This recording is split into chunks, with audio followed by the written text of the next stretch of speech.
तेजस की उड़ान के बाद अब कानून की गहराइयों में चलते हैं, जहां कोई उड़ान नहीं होती, वहां सच होता है, झूठ होता है, तर्क होते हैं और फिर फैसले होते हैं। आज देश एक बड़े सवाल का सामना कर रहा है और वो सवाल ये है कि अगर हमारा देश एक है, संविधान एक है, हमारे मौलिक अधिकार एक हैं, तो फिर कानून अलग अलग क्यों हैं? कानूनों का बंटवारा धर्म के आधार पर कैसे हो सकता है? और हमारे देश में यूनिफॉर्म सिविल कोड यानी समान नागरिक संहिता अब तक लागू क्यों नहीं हुई?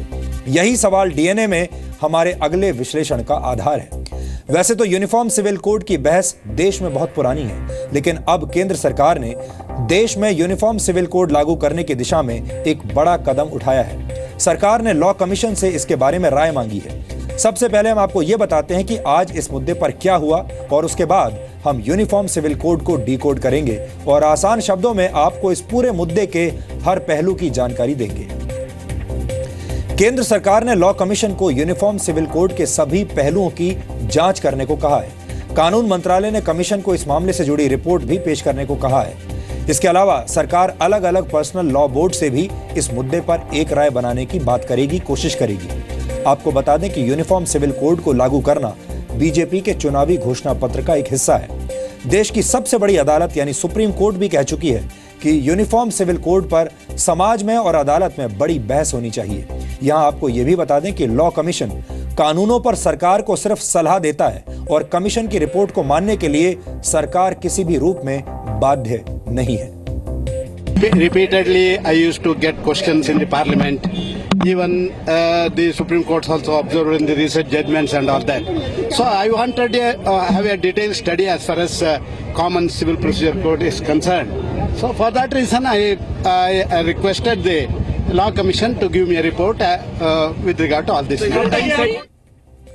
आज यूनिफॉर्म सिविल कोड की बहस को डिकोड करना जरूरी है ताकि आप भी समझ सकें कि हमारे देश में यूनिफॉर्म सिविल कोड यानी समान नागरिक संहिता का मुद्दा क्या है और उसे लेकर क्या विवाद है, और ये भी हम आपको बताएंगे कि आपके जीवन पर इसका क्या असर पड़ सकता है। यूनिफॉर्म सिविल कोड का अर्थ है भारत के सभी नागरिकों के लिए समान यानी एक जैसे नागरिक कानून।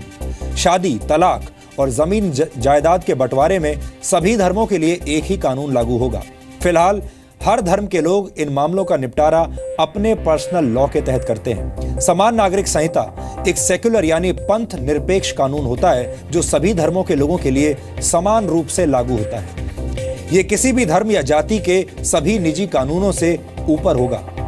संविधान में समान नागरिक संहिता को लागू करना अनुच्छेद 44 के तहत राज्य की जिम्मेदारी बताया गया है, लेकिन ये आज तक देश में लागू नहीं हो पाया। लेकिन यूनिफॉर्म सिविल कोड लागू नहीं होने से हम वर्षों से संविधान की मूल भावना का अपमान कर रहे हैं।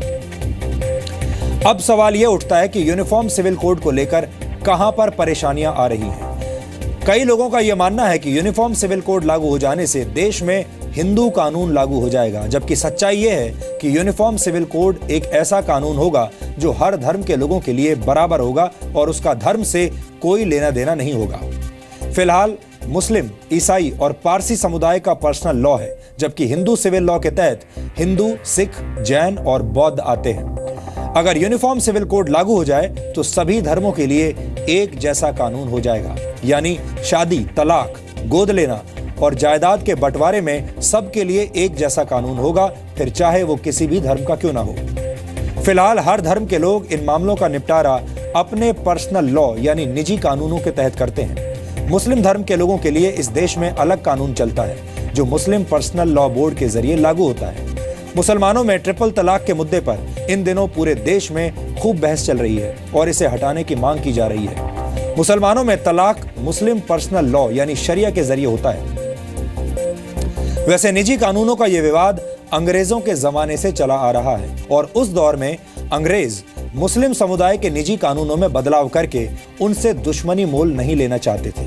और आपको ये जानकर हैरानी होगी कि आजादी के बाद वर्ष 1950 के दशक में हिंदू कानून में तब्दीली की गई थी, लेकिन दूसरे धर्मों के निजी कानूनों में कोई बदलाव नहीं हुआ। यूनिफॉर्म सिविल कोड लागू करने में सबसे बड़ी समस्या यह है कि इसके लिए कानूनों में ढेर सारी तब्दीलियां करनी पड़ेंगी। दूसरी समस्या यह है कि तमाम राजनीतिक पार्टियां अलग अलग वजहों से इस मुद्दे पर खुलकर बहस नहीं करना चाहती, क्योंकि ये उनके राजनीतिक एजेंडे को सूट नहीं करता और इससे उनके वोट बैंक को नुकसान हो सकता है। जिसका नतीजा है कि आज भी देश में हमारा देश अलग अलग कानूनों की जंजीरों में जकड़ा हुआ है। दुख इस बात का भी है कि जो बहस आज से 50-60 साल पहले खत्म हो जानी चाहिए थी, हम आज तक उसे ठीक से शुरू भी नहीं कर पाए। अगर हम धार्मिक आधार पर बनाए गए पुराने कानूनों से मुक्ति पा लेते तो देश अब तक न जाने कितना आगे बढ़ चुका होता। यह सिर्फ कानून का नहीं बल्कि सोच का विषय है। यहां हम आपको एक और जानकारी देना चाहते हैं। समान नागरिक संहिता यानी यूनिफॉर्म सिविल कोड के मुद्दे पर संविधान निर्माण के समय डॉक्टर भीमराव अंबेडकर को भी सबसे बड़ी अग्नि परीक्षा से गुजरना पड़ा था। इसे लेकर डॉक्टर भीमराव अंबेडकर को इतना अपमान झेलना पड़ा था कि उन्होंने देश के पहले कानून मंत्री के पद से इस्तीफा दे दिया था। उन्हें देश के पहले आम चुनावों में हार भी झेलनी पड़ी थी। संविधान लिखते वक्त समान नागरिक संहिता की चुनौती सबसे बड़ी थी, क्योंकि पर्सनल लॉ के नाम पर देश में दर्जनों कानून और मान्यताएं कायम थी। संविधान में जब अनुच्छेद 44 के रूप में समान नागरिक संहिता पर चर्चा की बारी आई तो संसद के अंदर और बाहर सड़कों पर भी खूब हंगामा हुआ। यहां तक कि संविधान सभा के सभापति डॉक्टर राजेंद्र प्रसाद और तमाम दिग्गज कांग्रेसी डॉक्टर अंबेडकर से सहमत नहीं थे।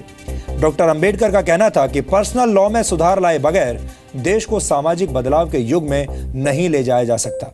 डॉक्टर भीमराव अंबेडकर का यह भी कहना था कि रूढ़िवादी समाज में धर्म भले ही जीवन के हर पहलू को संचालित करता हो, लेकिन आधुनिक लोकतंत्र में धार्मिक क्षेत्राधिकार को घटाए बगैर असमानता और भेदभाव को दूर नहीं किया जा सकता।